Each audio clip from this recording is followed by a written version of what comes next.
현실에서 대한민국 무죄는 1년에 몇 건, 전체 형사재판 중 몇 프로나 될까요? 30%? 20%? 적어도 5%는 되실 것 같죠?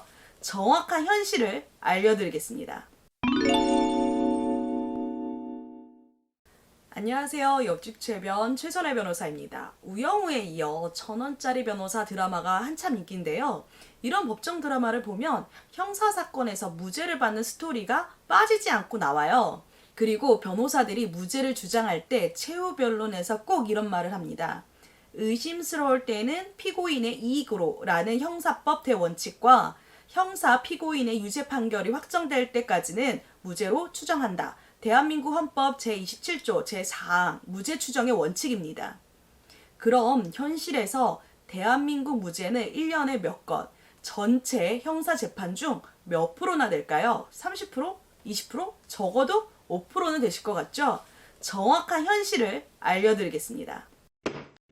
지난 10년간 1심 재판 무죄율은 1% 미만, 2심 무죄율은 1%에서 2% 정도입니다. 생각보다 무죄율이 많이 낮죠? 이 수치에는 두 개의 의미가 있을 수 있어요. 우리나라 검찰이 일을 너무 잘해서 무죄가 될 사건은 애초에 기소를 잘 안 하니까 무죄가 될 사건들은 혐의 없음 처분으로 끝나고 형사재판까지 가지 않기 때문이라는 의미가 있어요. 정치적인 사건이나 대기업 사건에서는 가끔 논란이 되기도 하지만 일반 사건에서는 전반적으로 검찰이 일을 잘하고 열심히 하고 있는 건 사실이에요. 그러다 보니 무죄로 보이는 사건이 법원에 기소가 잘 안 되는 거죠. 그래서 1심이 1% 미만의 사건이 많다 보니까 법원에서도 검찰에서 기소를 한 사건을 무죄 선고하는 것에 부담을 많이 느끼실 수밖에 없어요. 사실관계가 아니라 법리적으로 검찰이 명백하게 잘못 판단하였거나 검찰이 정리한 사실관계에 명백한 오류가 있는 경우가 아니라면 무죄 받기 엄청 힘듭니다. 그래서 변호인인 변호사들은 모였을 때 이런 농담을 종종 합니다. 현실 재판은 무죄 추정의 원칙이 아니라 유죄 추정의 원칙이 적용되는 것 같다.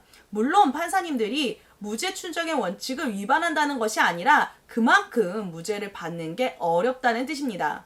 특히 1,000원짜리 변호사에서처럼 피고인이 자기 죄를 일단 인정했는데 나중에 번복해서 무죄를 받는 건 진짜 더 어려운 일이에요. 제가 재판에서 공소 사실을 인정했다가 번복해서 무죄 주장을 한 적이 딱 한 번 있었거든요. 이 건은 법리적인 문제가 좀 같이 있었어요. 그래서 무죄까지 받는 게 가능한 것이지 단순히 소매치기 행위를 했다는 걸 인정했다가 번복하는 건 재판에서 인정받기가 매우 어렵습니다. 그리고 사회적 이슈가 된 범죄의 경우 훨씬 더 어려워요. 형사재판보다 더 무서운 건 전 언론, SNS에서 증거 없이 한쪽의 주장만으로 악인을 결정하는 거라고 생각을 하거든요.